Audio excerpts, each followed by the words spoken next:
Hello guys. Hello, this is for Aquarius. Aquarius, welcome dito sa aking channel. Laron 888. Welcome. Alamin natin kung anong messages, vibration, gabay, energy para sa inyong lahat. So, this is for the first 2 weeks of June 2026. Aquarius. First card natin is Vision Quest. OMG! So, parang mayroon ditong mga Aquarius na nasa Middle East baga kayo, okay? Nasa lugar kayo na disyerto, okay? Sa Amerika may disyerto din, di ba? Okay. So, nakikita ko sa iyo dito, kung nasa disyerto ka, kung nasaan ka man dyan, sa lugar na yan, na mainit, disyerto, sinasabi ng bara sa'yo na wala namang issue. Kung magulo dyan dati, ngayon ay magiging tahimik na. Okay? And, yung iba sa inyo dito, Aquarius, pwedeng nasa ibang bansa kayo, like Asian countries, nasa Pilipinas ka, nasa probinsya ka, na you're planning to work and travel sa Middle East. Yun ang nakikita ko sa'yo dito. Nagbabala ka na pumunta ng ibang bansa, particularly sa Middle East. And nakikita ko sa'yo dito na yung motivation mo is maging maayos ang iyong finances, okay? Maging maayos, maging secured, makaipon ka, mabago yung takbo ng iyong financial, okay? So, let's verify.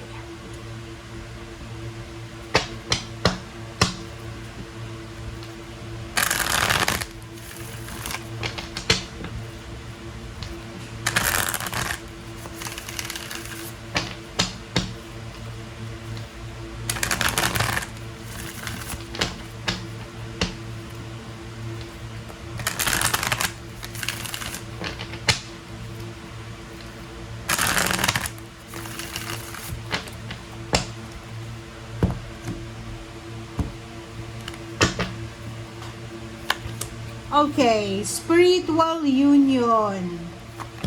Number 2, power.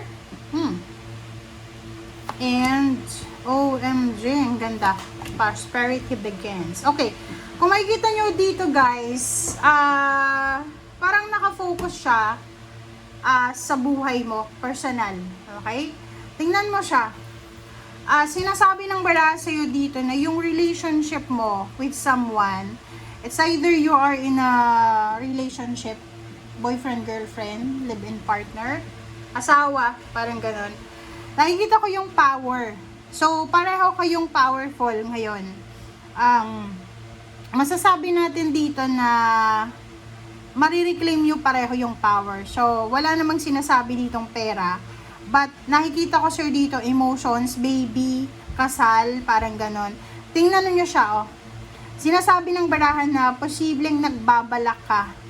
Ikaw ba ikakasal ngayong June 1 hanggang 15? Paki-comment sa comment section, Aquarius. Getting stronger, healthier yung iyong relationship. May magbabago sa buhay nyo. So, dalawa yung prosperity natin. May celebration na posible kang i-celebrate. It's because, yun na nga, pwedeng may marriage, may kasal, may wedding, may unexpected na baby, okay, pregnancy, okay. Ito kasi it's either, mabilis ang kasal kasi buntis na. So, fertility, sobrang fertile ka sa 2 weeks na to. So, kung gusto mong magkaanak, samantalahin mo na siya, okay?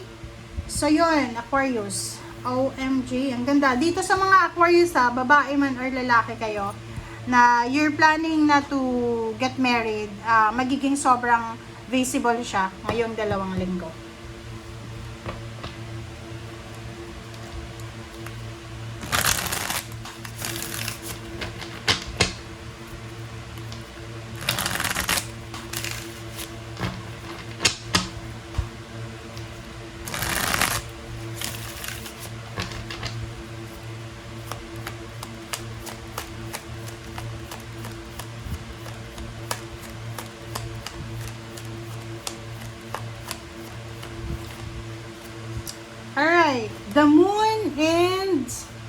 Wow! So, nakikita ko sa'yo dito na sa inyong dalawa, if you are a couple, sinasabi ng barahan na kung may mga pinoproblema kayo about sa money, pera kasi itong nakikita natin eh.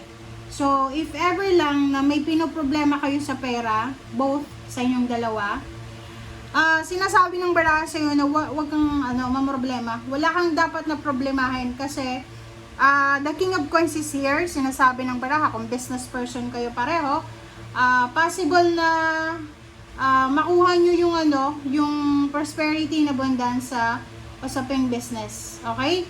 And yung iba naman sa inyo dito,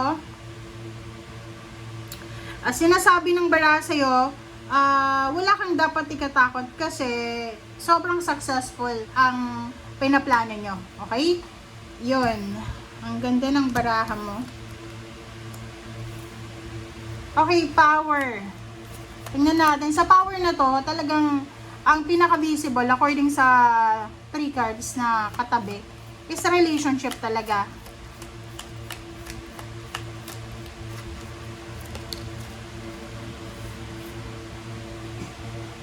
Okay, 5 of Wands. Surrender. Okay, so dito sinasabi ng baraha sa'yo na may mga battles ka. Okay, personal battles na kailangan mong i-surrender. May mga battles ka na kailangan mong kumbaga just let go na lang. Okay?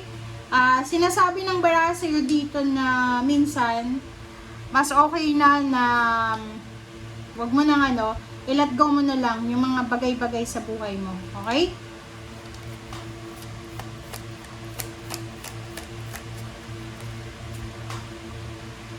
Prosperity begins, Aquarius.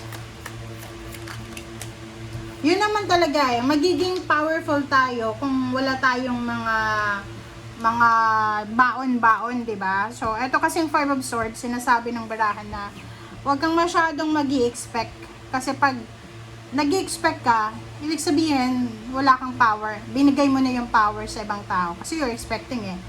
So, just let go. Wow. Okay. So, Knight of Cups, it's either there's a new relationship na pwedeng dumating. Renewal of relationship. Yun. Yung may mga ka-relationship, mas magiging secured and powerful yung relationship nyo. Pero, yung iba na, like for example, naghiwalay, mag-asawa, boyfriend, girlfriend, there's an opportunity na posibleng magkabalikan ulit. Okay? And yung iba, pwedeng mga bago to eh. Like, nagkakilala lang, tas biglang magpapakasal. Last card natin is 7 of Swords. But, you need to be careful ha. Yun yung sabi ng baraha. Kung halimbawa na ito ay tungkol sa baby, if you're pregnant, you need to be careful ha. Take care of your body. And, kung ikaw naman lalaki, tapos alam mo na yung asawa mo, girlfriend mo, may baby na sa tiyan, huwag kang mag-cheat, okay? Kasi yung relationship nyo, and at the same time, your financial success, you are spiritually united. So, yung, kumbaga, swerte niya, swerte mo. Yung kamalasan mo, makukuha niya. So, kailangan mong, maging parang, anong tawag dito, shield ba? Okay? Kailangan yung dalawa na maging shield sa bawat isa. Umiwas sa tukso, third party, cheating, ganyan. Okay? Thank you guys. Bye!